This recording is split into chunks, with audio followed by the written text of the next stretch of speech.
after a long day. Hope everybody's doing well out there. Still trying to get the hang of this. Still trying to get the hang of it. I'm in the dark, as usual. See, there's the light. I'm here. I'm here. I'm not just a faceless entity in the dark. I'm actually here. Is anybody there? I'm here. Are you there? And where is there? Put the city on there, guys, and let me know where you are. Let me know where you are. If I won't recognize the city, mention the state or the country or the universe, galaxy, solar system, wherever you happen to be. Hope everybody's doing all right out there. We're going to get some snow here in the next few days, and it is getting cold. This part of western Washington, luckily, we're not going to get dumped on, I hope. We had Snowmageddon the first winter after we moved here, and it was bad. It was bad. Hello there. What's going on, Brenda? I'm reading only because I'm at a red light, but it's about to turn green. Rio Vista, one of my favorite places. I miss places like Rio Vista. I miss driving along the levee. I really do miss that. I miss taking my Chevy to the levee, and, well, the levee was dry. Actually, I've never owned a Chevy. It's weird. But I do miss Rio Vista. Montreal, hello. Now I'm moving, so I can't read anymore. What's going on? I got to get a new magnet for my holder for the phone. So I just have it it's kind of free floating around. Not that you could see much in the dark anyway. Hope everybody's doing all right. I am really trying to get my positivity revolution off the ground, but it is hard. It is hard. You know why? Because I need you guys. I need you guys. Right now, it's not even a matter of making money off of it. If I was really trying to make money off of it, I wouldn't be giving it for free as I am. I must be really dumb, huh? So, Hues from the Heart is my positivity podcast, and it's available at huesfromtheheart.com. And I am hoping eventually to get thousands of downloads per episode. That's really my goal because I want to reach as many people as I can. We're having somewhat of a revolution, I think, of the human spirit and the human mind and the human soul. And I think we're kind of on the precipice of it. I think it's something that's been coming for a long time. But I feel like there's going to be kind of a revolution on the soul level, not a physical one, not one of violence, but I think enough people on the planet are starting to figure out that things are not what they seem. That these meat suits can't be everything, these limitations of our meat suits can't be everything. And I think that's what leads to a lot of longing. It's what leads to a lot of anxiety and uneasiness. It, I think, leads to a lot of depression. And it's because we are unlimited souls. We are limitless beings of light. We are these infinite beings of light, and we are limited by the capabilities of these meat suits. And these meat suits we're lugging around, depending on how well we take care of the meat suit, can last anywhere from 30 to 110 years, 20 to 110 years. I mean, it all depends. I mean, if you drive faster than average and drink more than average, and do a lot of stuff to your body that you shouldn't do more than average, then the limitations of the meat suit are even greater, and the lifespan's even shorter. So with our assistance, if we take care of the meat suits, they can last, a good 75 years. And every year it seems to be going longer and longer, our meat suits. And we're figuring out ways to keep them going. But really, the soul is not an organic compound per se, but everything that is organic is going to perish. Everything that's organic is going to die. The trees are going to die. Some live thousands of years, but they ultimately die. Even the great redwoods, the great sequoias, they're all going to die, right? The 70-year-old lobster, it's going to die one of these days. Everything that's organic is going to eventually just kind of decompose onto itself and become food for the earth, really. But it's nothing to be scared of because you're a limitless being. See, that's what's cool. Is I used to fear death when I was younger for a little while. It was never really kind of this threat looming over me or anything. It wasn't something that I depressed myself over. But I think a human's greatest fear is ultimately death. But it's only because they don't understand death. It's only because we don't understand it. And once you understand that you don't really die, right? The caterpillar probably says, holy shit, when it becomes a butterfly. No one's ever quoted a caterpillar saying that because a caterpillar can't speak. But if a caterpillar could speak, it would say, holy shit, what the hell happened to me? And it looks in the mirror and it's a butterfly, but the butterfly didn't come out of nowhere, and the caterpillar didn't really go anywhere. The caterpillar became the butterfly. I don't think anyone would argue that the caterpillar dies. If I remember correctly from school, it's called a metamorphosis, right? Isn't that a metamorphosis, or am I thinking of the wrong term? When a caterpillar turns into a butterfly, it's a metamorphosis. It's not a death. Nobody ever taught you that the caterpillar dies and that the butterfly is born, but they're one and the same creature.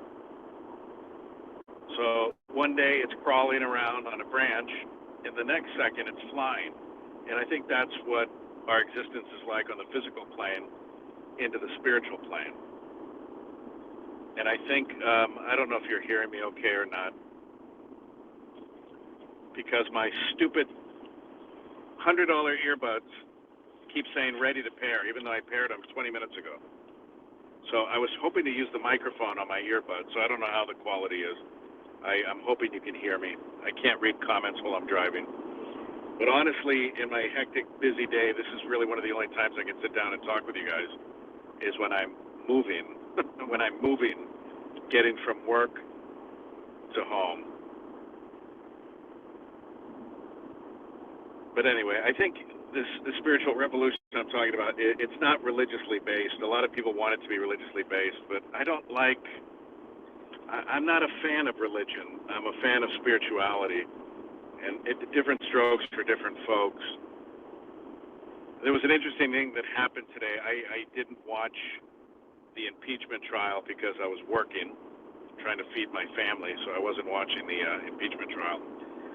But my understanding is that Trump's attorney kept touching his head every time he took a drink of water. And I guess it happened enough time that the Twitter sphere,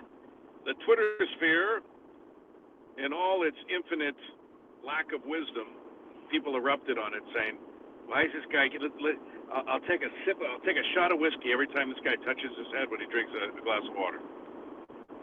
So within minutes, somebody investigated and found that he must be, well, not must be, but he's probably an Orthodox Jew or something, and that in the Jewish faith, it is a sign of deference to God and respect to God to cover your head while consuming food or beverage.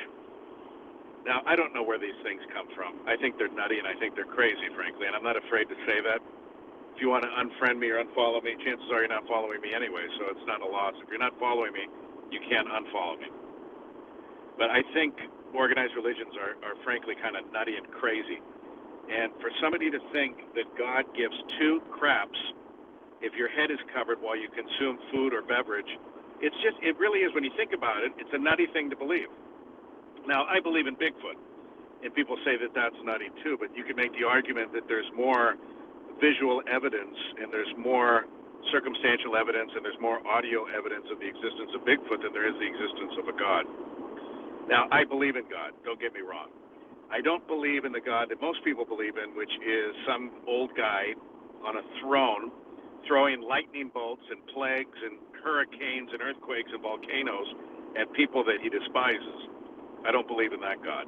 I believe that God, ultimately, the only God that can possibly make sense is one I'm going to take these things out of my ear. I don't think I'm talking through them anyway.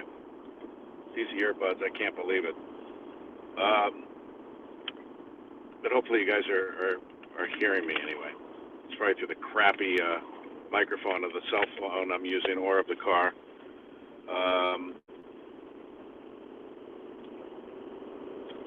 Yeah, so the only thing that makes sense logically is that one creator, if there is a creator, which I believe there is, one creator created all of us. It doesn't make sense that one creator would say, I'm gonna be the creator of Hindu people, and I'm gonna be the creator of Christian people, and I'm gonna be the God of it. So the problem with labeling the life force as God is the minute you say God, you have to ask yourself, which God are you talking about? Are you talking about the God of the Bible? Are you talking about Poseidon? Are you talking about Bacchus, the god of wine? Are you talking about Vishnu from the Hindu religion? Are you talking about the many gods of the Hindu religion? Are you talking about Jesus? Are you talking about Allah? Are you talking about, right? I mean, everybody's okay with prayer in school as long as it's Christian prayer. Have you noticed? Everyone who says it was a shame we took prayer out of school, nobody's suggesting prayer rugs and all the kids get down on their knees and face Mecca several times a day. Nobody's saying that. And that's why I don't like calling it God. I believe there's a life force that created all of us. But it's far, at the same time, more complicated and far simpler than we believe it to be. See, it's not that easy. If you want prayer in school, okay, whose prayer? Hindu prayers? Prayer rugs and we face Mecca? Of course not. People, when they pray on the football field, they're not praying to Allah or to Vishnu or to Poseidon. They're praying to the God of the Bible, of the Christian Bible. So it's just interesting to me that going back to the gentleman in Congress today who kept touching his head, he was covering his head every time he took a drink of water because the guy has been led to believe that he has to do that. He's been led to believe that he has to cover it without ever questioning the logic behind it. I mean, think about this for a minute. How is that respectful to God to cover the top of your head because you're drinking water? And if you don't do it, what's the eventual result? I mean, are you going to go to hell? Are you going to be condemned by your God? Is God just going to be disrespected? Is God going to be colossally pissed off? Is God going to throw one of those proverbial lightning bolts or literal lightning bolts? What's going to happen if you don't do it? It doesn't make any sense to me. If you could put the emotions of the argument aside and just ask yourself, does it make any logical sense to cover my head because I drink water because God's going to be disrespected if I don't? Nobody stops to ask that because it's supposed to be, it's labeled disrespectful unto itself.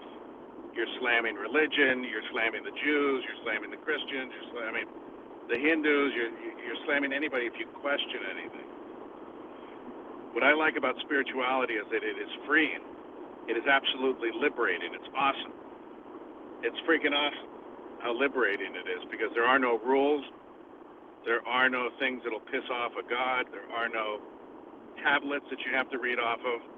There are no Vedas that you have to memorize through.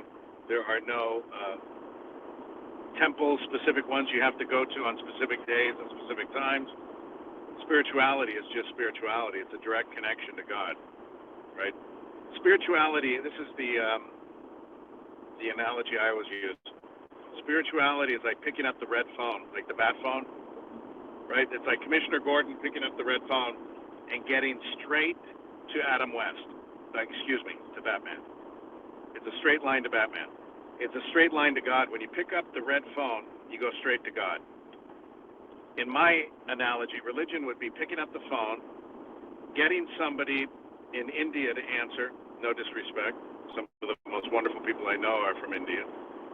Someone from India to pick up the phone and try to help you, but they can't, so they put you on hold, then they transfer you to the wrong department, and then it gets picked up and you're put back on hold because it's still the wrong department they transfer you to. And then you have somebody who's getting paid maybe less than minimum wage to troubleshoot the problem, and they can't figure it out, so then they put you on another endless hold with crappy music playing for 20 minutes, and then they pick up only to disconnect you and you have to start all over again. To me, that's what organized religion is. It's the difference between picking up the red phone and going straight to God, or dealing with all the bullshit of having to have hierarchies and everybody getting the word to God, but not you directly. I just like going straight to the source. as Stuart Wilde used to joke, he wants to be helicoptered up to the top of the mountain, right? He wants a helicopter to take him up on a rope ladder, drop him off, and there it is. There's the answer at the top of the mountain. He doesn't want to spend his whole life climbing up it and being told he has to suffer every inch of the way up the mountain in order to be fruitful by the time he gets to the top. Interesting discussion. You had no idea we'd be talking about all this stuff. And I kind of led you astray by the title of the video. Because frankly, when I opened my mouth, I didn't know what I was going to say other than hello. No, honestly, I didn't prepare any of this. It's just all what you would call stream of consciousness. Stream of consciousness. Anybody still watching? I'm almost home, guys. I got to go. I am in Mason County, Washington, and I hope everybody will check out HughesFromTheHeart.com. It's a positivity podcast, and people ask me, like, what is the common denominator of my podcast? And I think it's really freedom. I think it's about freedom.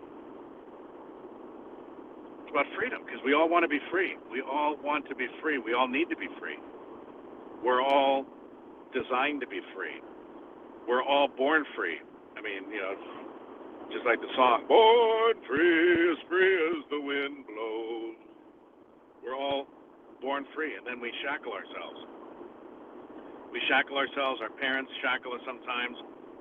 Maybe our friends shackle us. Our elders shackle us. Certainly religions and governments and institutions and cultural entities, they shackle us. They want us to be a certain way. They want us to be good little boys and girls, or else if we don't fall into the way they want things to look in the world, then we're less than desirable to them. And they will ostracize us. They will excommunicate us. They will put us in the corner with a dunce hat. They don't like being contradicted. They don't like being questioned. And it's like the parent who says don't smoke while they're puffing on the cigarette. You say, well, wait a minute, Dad, this is horseshit. You're puffing on the cigarette, why can't I? And it's the old do as I say, not as I do, right? And that's what the institutions taught us. Do as I say, not as I do. So I'm going to tell you, you can't do this, you can't do that. Meanwhile, I'm probably doing it behind your back and making it out that it's the ultimate sin, it's the ultimate betrayal if you do a certain thing. And anyway, my podcast is about freedom. It's about questioning everything. And once I started questioning everything, my paradigms that kind of held me bound slipped away, and a great weight was lifted. It's a great feeling, and I invite you to try it sometime. I'm not going to say you have to. I'm not going to say you must. I'm not going to say I will turn my back on you if you don't. It's just a great thing, man. It's a great feeling to let the shackles drop. And then maybe just one day you'll drink a glass of water and not feel like you're pissing off God if you don't cover your head at the same time.